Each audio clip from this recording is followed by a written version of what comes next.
showing you how to take advantage of kind of a hidden feature of free transform when you're trying to make some kind of shape and do it automatically. So here's what I'm going to do. I have a document. The yellow background is simply so that whatever I do next will be easier for you to see. So I'm just going to make a new layer, and on that new layer make a nice circular selection. So I'm holding down the Shift key, needless to say, to make a nice circular section, which I will fill with black. Now, I want to find the exact center of this, and we've shown you this before, but I'm going to press Command or Control R for Show Rulers.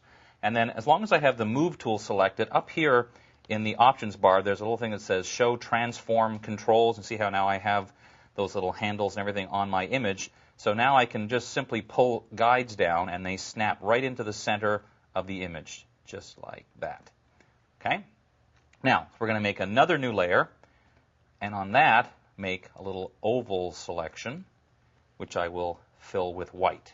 And I'm going to basically, my end goal here is to end up with something that looks kind of like a gear shape. So I'm going to have to do a couple of things. First of all, let me go back to my Move tool. I want to make sure that that shape is also lined up with those guides. So I'm just using my arrow keys to nudge it. I need to make this a selection. If I didn't make a selection, all of these objects I'd be making would be on separate layers, and that would be kind of difficult. So I'm going to hold down the Command or Control key and click on the layer to load it as a selection. Now, of course, normally when you use Free Transform, you can go right here, choose Free Transform, or press the keyboard shortcut, Command or Control T. What we're going to do is throw in the Option key on the Mac, Alt for Windows, making it Command Option T on the Mac, Control Alt T for Windows. Now look in the center of the free transform, there's that little center guide. That determines what point the transform uses to make the transformation. I'm going to move that right down to the center of the circle, like this. And I'll zoom back out again so I don't have my screen moving around. So that means it's going to use that center point as my rotation point. Now I want to rotate it and make a copy. So hold down Option or Alt, and as I start to drag, I'm also going to hold down the Shift key because that'll do it in nice constrained angles.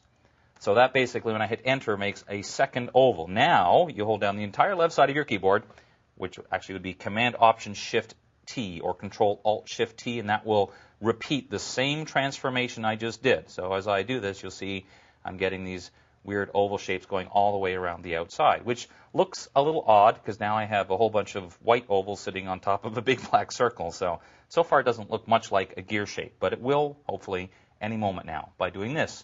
Take this layer that's been created. Notice how all those ovals are on one layer, not separate layers. Hold down the Command or Control key, click right on that layer thumbnail to load it as a selection.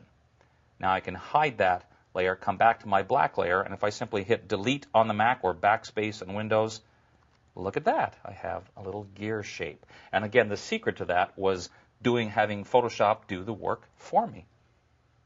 Now, there were two real keys to that. The first one was to make sure you load a selection from the shape you want to repeat. Otherwise, you'll end up with like 27 separate layers. And also, the keyboard shortcut of throwing that Option or Alt key into Free Transform does the work for you.